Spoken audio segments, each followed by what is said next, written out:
നമസ്കാരം. ഗുരുജി, പല ആൾക്കാരും പറയാറുണ്ടല്ലോ, നീ ചെയ്തതിൻ്റെയാണ് നിന്റെ മകൻ അനുഭവിക്കുന്നതെന്നൊക്കെ. പലരെയും അവൻ്റെ അച്ഛൻ ചെയ്തതിൻ്റെയാണ് അവൻ അനുഭവിക്കുന്നതെന്നൊക്കെ നമ്മൾ പലരെയും കളിയാക്കിയും അല്ലാതെയൊക്കെ പറയാറുണ്ടല്ലോ.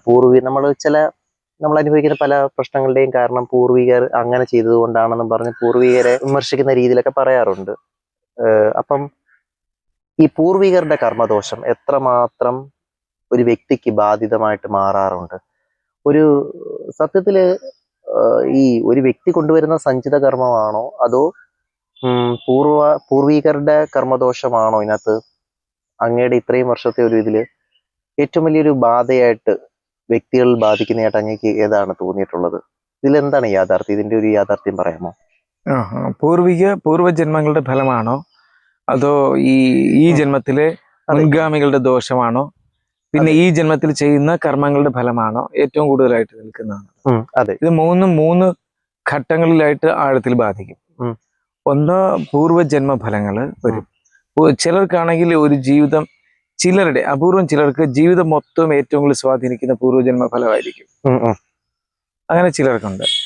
ചിലർക്ക് പൂർവജന്മ ഫലം രാഹുകേതുക്കളുടെ അപഹാര സമയത്തോ രാഹുകേതുക്കളുടെ ദശാകാലത്തോ ആണ് ശക്തമായിട്ട് വരുന്നത്. ചിലർക്ക് അങ്ങനെയാണ് ഇത് പൊതുവായിട്ടുള്ളത്. ഇനി മറ്റൊരു വശമുള്ളത്, ഈ മുൻഗാമികളുടെ ഈ ജന്മത്തിലെ അച്ഛൻ്റെ അച്ഛൻ, അച്ഛൻ്റെ അമ്മ, അവരുടെ അച്ഛനമ്മമാർ, ഇങ്ങനെ ഒരു 7 തലമുറ വരെയുള്ളവരുടെ ദോഷം നമ്മളെ ശക്തമായിട്ട് ബാധിക്കുന്നതായിട്ട് കാണുന്നത്. അതുകൊണ്ടാണ് ചില വളരെ വലിയ കുടുംബങ്ങളൊക്കെ നശിച്ചു പോകുന്നത്. ഒരുപാട് പ്രാചീന തറവാടുകൾ നശിച്ചു പോകുന്നതിന്റെ കാരണം അതാണ്. അവിടെ പൂർവികരുടെ കർമ്മദോഷം അത് ഒരു വ്യക്തിയിലേക്ക് അത് പോകുന്നത്, ചാനൽ ചെയ്ത് പോകുന്നത്, അതും അവരുടെ കർമ്മദോഷം അവർ ചെയ്തു വെച്ചിരിക്കുന്ന സഞ്ചിത കർമ്മവുമായിട്ട് എന്തെങ്കിലും ബന്ധമോ, അല്ലെങ്കിൽ അവൻ ഈ ഒരു ഫാമിലിയിൽ വന്ന് ജനിക്കണം, അതിലൂടെ അവൻ അനുഭവിക്കണം, അങ്ങനെ എന്തെങ്കിലും ഉണ്ട്. കാരണം പൂർവജന്മഫലത്താലാണ് ഈ ജന്മം നമുക്ക് വരുന്നത്.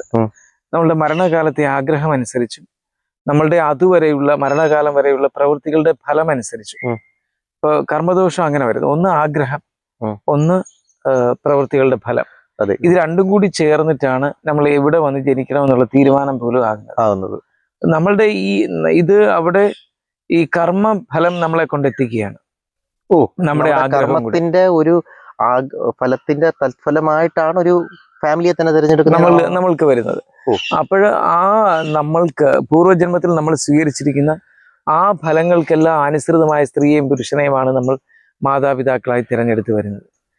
അപ്പോൾ അവരുടെ മുൻഗാമികളിൽ നിന്ന് സ്വീകരിച്ചതും എല്ലാം കൂടി ഉള്ളത് നമ്മൾ അനുഭവിക്കാനായിട്ട് അതേ തോതിലുള്ള ഒരാൾ അവിടെ ചെന്ന് ജനിക്കുക. അതുകൊണ്ടാണോ ഈ പല ആൾക്കാരും പറഞ്ഞു നമ്മുടെ ആദ്യ കർമ്മം തുടങ്ങുന്ന അമ്മയായിട്ടാണെന്ന് പറയുന്നതിന്റെ കാരണം അതാണോ? തീർച്ചയായിട്ടും.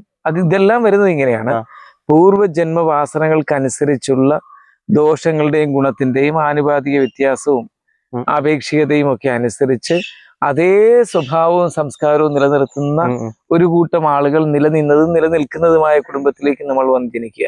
അപ്പോൾ ഇവ രണ്ടും കൂടെ അങ്ങ് പരിപൂർണം ചെയ്യപ്പെട്ട് നമ്മൾ അങ്ങ് ശരിക്കും അനുഭവിക്കും, നല്ലതാണെങ്കിലും ദോഷമാണെങ്കിലും. പിന്നെ അതിനോടൊപ്പം ഈ ജന്മത്തിൽ ചെയ്തു വെക്കുന്ന ഫലം അനുസരിച്ച് കൂടിയാണ്. അതുകൊണ്ടാണ് ചില നാഡികൾ, അഗസ്ത്യനാഡിയിൽ അത് ഞാൻ കൂടുതൽ കാണുന്നില്ല, മറ്റ് ചില നാഡികളുടെ ഫലം നോക്കിയിട്ട് ചിലർ പറയാറുണ്ട്, പൂർവജന്മ ഫലങ്ങളും ഈ ഇതുവരെയുള്ള കാര്യങ്ങൾ, പാസ്റ്റ് എന്ന് വെച്ചാൽ ഈ ജന്മത്തിലെ തൊട്ട് കഴിഞ്ഞ വരെയുള്ള ഫലങ്ങളെല്ലാം ശരിയാണ്, പക്ഷെ ഇത് വായിച്ചതിന് ശേഷമുള്ള ഫലങ്ങൾ പലപ്പോഴും അങ്ങോട്ട് വരുന്നില്ല. എന്ന് വെച്ചാൽ നമ്മളുടെ കർമ്മഫലം ഈ ജന്മത്തിലെ കടന്നു വരുന്നത് നമ്മുടെ എഴുതി വയ്ക്കപ്പെട്ട പല ഫലത്തിനും മാറ്റം വരുത്തുന്നതാകും. അങ്ങനെയും വരാം. എന്ന് വെച്ചാൽ നമ്മൾ വീണ്ടും വീണ്ടും ചെയ്ത് കൂട്ടുകയാണ്. അതെ, ചെയ്ത് കൂട്ടുമ്പോൾ അവിടെ ഏതൊരു പ്രവൃത്തി ചെയ്താലും അത് നമ്മളുടെ ഹൃദയത്തിൽ ഒരു സംസ്കാരമായി വിന്യസിക്കാതിരിക്കാൻ നമ്മൾ ശ്രദ്ധിക്കണം. നമുക്ക് അവിടെ ഒരു മുറിപ്പാടുണ്ടാവരുത്. ആ രീതിയിലായിരിക്കണം നമ്മൾ പോകേണ്ടത്. വെച്ചാൽ സ്പർശം ഉണ്ടാവരുത്, അൺടച്ചബിൾ ആയിരിക്കണം നമ്മളെല്ലാം. ഒരു അറ്റാച്ച്മെന്റ് ഇല്ലാത്ത അവസ്ഥ, അതാണ് ഉദ്ദേശിക്കുന്നത്. അത് ഏത് പ്രവൃത്തിയിലും നമ്മളൊരു പുതിയ സംസ്കാരം സൃഷ്ടിക്കാതെ പോകണം. എന്ന് വെച്ചാൽ ഈ അപ്ഡേഷൻ എന്ന് പറയുന്നതും സംസ്കാരം നമ്മളെ കയറി പിടിക്കുന്ന അങ്ങനെ അതും അതൊരു അപകടം തന്നെയാണ്. നമ്മളുടെ കോൺഷ്യസ് ലെവൽ ഉയർത്തും തോറും നമ്മൾ എത്രമാത്രം പുറകിലേക്കായിരിക്കും പോകുന്നത് എന്നുള്ളതാണ്. നമ്മളുടെ വലിയൊരു ബോധതലത്തിലേക്കാണ് പോകുന്നത്. അപ്പോൾ ഇപ്പോഴത്തെ പ്രവർത്തികൾ ചെയ്തു പോകുന്നതിന്റെ ഒരു കറ അവിടെ പുരളുന്നില്ല. മനസ്സിലായി. അപ്പൊ കറ പുരളാത്ത സ്റ്റേജിൽ നിലയിൽ ഇരുന്നു കൊണ്ട് വേണം നമ്മൾ എല്ലാ പ്രവൃത്തികളിലും ഈ ജന്മത്തിൽ മുന്നോട്ട് പോകാൻ.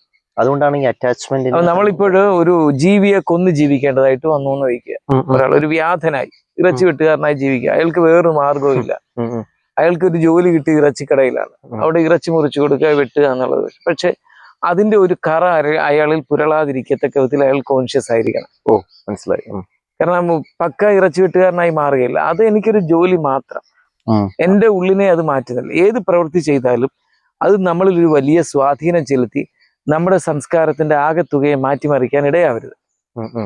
അങ്ങനെ ഇരിക്കണം. അതിന് നമ്മൾ ഈ ഉപനിഷത്തിൽ പറയുന്ന എത്ര മനോയാതി തത്ര തത്ര സമാധി, എത്ര മനോയാതി തത്ര സമാധി. ഏത് പ്രവൃത്തി ചെയ്താലും അതിന്റെ ആഴങ്ങളിലേക്ക് പോയിക്കൊണ്ടിരിക്കുക, പക്ഷെ അതൊന്നും അയാളിൽ ബാധിക്കുന്നില്ല.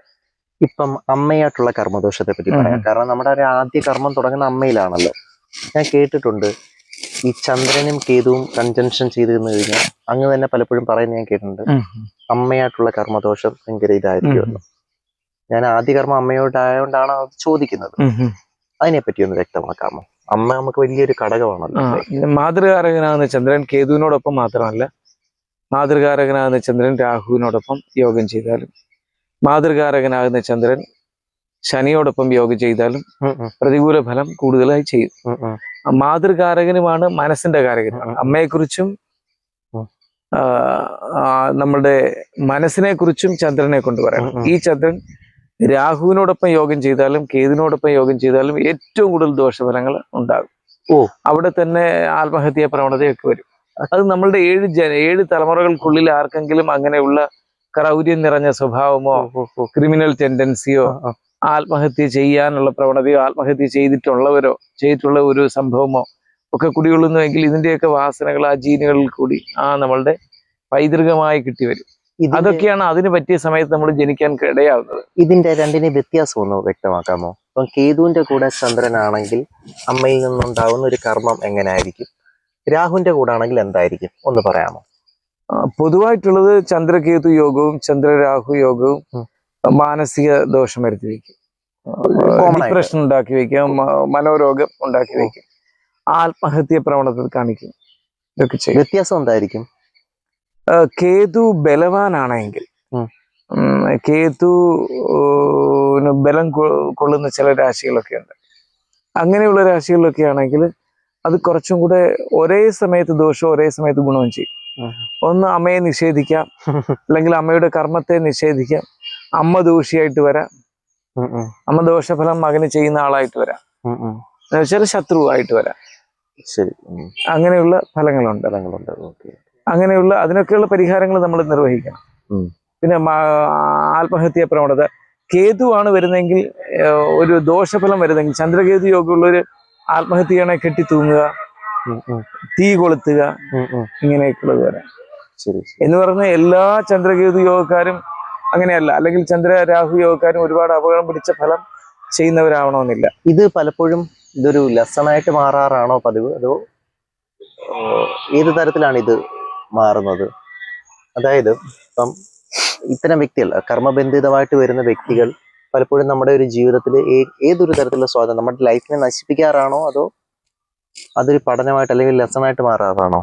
അതോ വലിയൊരു വിഷയമാണ്. അതിന്റെ ഏത് പോയിന്റാണ് ചോദിക്കുന്നത്? അതായത് ഇപ്പം ഒരു വ്യക്തിയുടെ അമ്മ കർമ്മബന്ധിതമായി വരുന്നൊരു വ്യക്തിയാണെന്ന് കരുതുക. അത് ആ വ്യക്തിയെ സംബന്ധിച്ച് അയാളെ നശിപ്പിക്കുകയാണോ, അതോ അയാൾക്ക് ഒരു ലെസണായിട്ട് അയാളെ പരിവർത്തനം ചെയ്യുകയാണോ ചെയ്യുന്നത്? ലെസണാക്കി നമ്മൾ എടുക്കാം, പക്ഷെ ചിലപ്പോൾ അത് ഊരി വരാൻ പറ്റാത്തത് നമ്മളെ ഒരു നാശത്തിലേക്ക് കൊണ്ടുപോകുന്ന രീതിയിലും വരാം.